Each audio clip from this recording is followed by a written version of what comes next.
but these games have come down to just one shot most of the time. Yep. What do you think are some of the smaller things that you guys could have done at the end to maybe get over the line in this one? Make one more basket probably would have been helpful. I thought it was a hell of a game, just back and forth, exciting, slugfest. Yeah, I thought it was just an exciting game to be a part of, and we didn't execute very well down the last, whatever it was, minute and 30 or 2 minutes down there, but credit to them, they came up with some of the plays, and the game is a game of inches at times, and yeah, I thought it was just a hell of a game, though, exciting to be playing in. What's the key to flushing the disappointment of not closing this out at home and making sure that you're up for game 5? Well, our guys would be up. No one expected us to be sitting here to begin with. 3 years ago, no one thought we'd be sitting here. 2 years ago, no one thought we'd be sitting here, and now we're here again. And we're in game 5, and, well, we earned the right to get to game 5 because we won on their floor. So we're full steam ahead. What do you think the key was to getting Jack going in this game? It seemed like he... Well, he's been good down on the post down there, and they chose not to double him today. And he was able to, obviously, create some offense down there for himself and control the game a little bit for us down there. So, his versatility is something that is unique in the league. I think, obviously be able to score at all 3 levels. And, he was fantastic tonight. Sean, Scott spoke about the execution down the stretch. What do you think you guys can do better to make sure that you nail that stuff? Yeah, I think we need to close out defensive possessions a little better, rebound the ball, come with the 2 hands and grab it. Offensively, get into more action, keep our pace in the game. Scott, we saw obviously no Marcus later. I guess just talk through the decision to bring Fab into that starting 5. Well, he started for the grand finals in the first year. Was there any decision to put Will in that spot, or Fab was always a choice heading in? He was always my choice. Do you feel like you guys came with a different level of ball pressure in this one? It seems like they found it a lot harder to get into their spots in this game. I think just the game is slowing down for both teams in general. It's becoming a possession game, and it's slowing down from obviously the first game when we didn't have a ton of energy to go play. But the rest of the games have been kind of just back and forth and slower paced a little bit in some ways or another. And when you have both teams that are 1 and 2 defensively, 1 and 2 and offensively, it's just a back and forth type of affair. And the game, I think, is a little bit slower. That last possession, the offensive possession that you had, was the key. Was the goal to get it downloaded and Mitchell there? It was one of the reads. We were actually looking for Milt, but Shawnee made a decision to go that way, and we live with it. What went through your mind when that Jack shot went up? Please go in.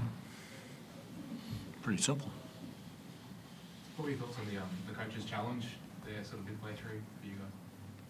Well, I just make coaches challenge out of the blue because I have no idea what they call anyways. I mean, I don't. When I win them, I don't even know why I won them, and when I lose them, I don't understand why I lost them. So I just, just throw it on the wall and see if something sticks or not. I have no idea what they call. I don't know what they're looking at. I don't get it. Just throw one out there, see what happens. Who knows? Do you think it should have been overturned based on what you saw on the replays?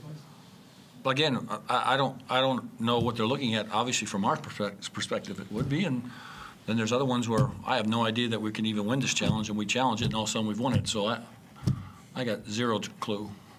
Is that the feel as well, Sean? Yeah, I mean they take it, they make the decision. It's out of our hands. If you had it back, given that mindset, would you save the coach's challenge so you don't burn a timeout? I mean, you're always thinking that during the course of the game or whatnot, but no. In the fourth quarter, how do you feel like your small ball lineup worked today compared to game 3? I thought it was good. I mean, I thought we were, getting down on the post there. I thought they were switching, obviously, which we were anticipating, and so, I thought for the most part it was good. We had some good post-ups down there, some good looks. We had a couple, late game putbacks there that we were at the rim that didn't go in, but it was fine. And yeah, I was happy with them. John, what's the general feel of the group? Obviously, not being able to close it out here, but have an opportunity to win it in the decider. Yeah, I mean, that's all we spoke about. Just rest, recover, get ready for next game. As Scott said, no one expected us to be here, so we're just going to come out and swing hard. Do you learn much from the high of Jack's shot and putting that to bed, and obviously the low of not winning tonight and putting that to bed as well? Yeah, I guess so. It's just the opposite. We got to rest, recover. We know it's going to be a slugfest out there. It's going to be a physical game, and we just got to come prepared. Chris, anything further? Sean, just quickly, talking about learning, going through a 5-game series now when you're at this point of your career where you're matched up with someone like Chris Golding for a lot of it, how much do you think this is going to fast track your development just by going through what you're going through in this series? Yeah, I mean, he's a hell of a player. He makes a lot of tough shots. Just as long as I'm making life difficult for him, I think that's doing my job. If he makes it, he makes it. We live with it.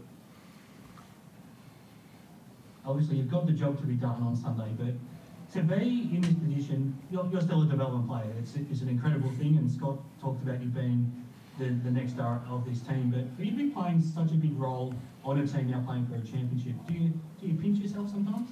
Yeah, of course. I mean, it's exciting. These are the sorts of games we play for, and to be having an impact and playing with the guys that we work all year to be in this position, yeah, it's a really good feeling.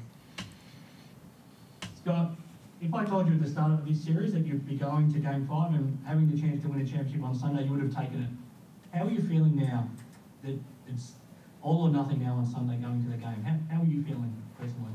I mean, for me personally, you know, obviously exciting for these guys. And listen, I'm going to probably disappoint a lot of people, but I don't need a trophy to validate what we've done here for 3 days, for 3 years. I don't need a trophy to do that. Our work is our work for the 3 years. These guys are the guys have been with here for 3 years for sure. I'm so proud of them and what we've been doing here and what the impact has had on this island is undeniable. And I don't need a trophy to validate myself or my coaching or anything personally. I love to win it for the island. I love to win it for the people here. But the 3 years have been amazing. It's been an amazing journey. Our players have been amazing. They got grit and fight like never before. And again, you know, I would love to obviously win in Melbourne, but a trophy for me personally is not going to validate me. I validate myself by being a good husband and a great father and hopefully a mentor to these guys. I don't need a trophy to tell me I've done something good or bad in the long run. Thanks, guys. Good luck on Sunday. Thanks. Thanks.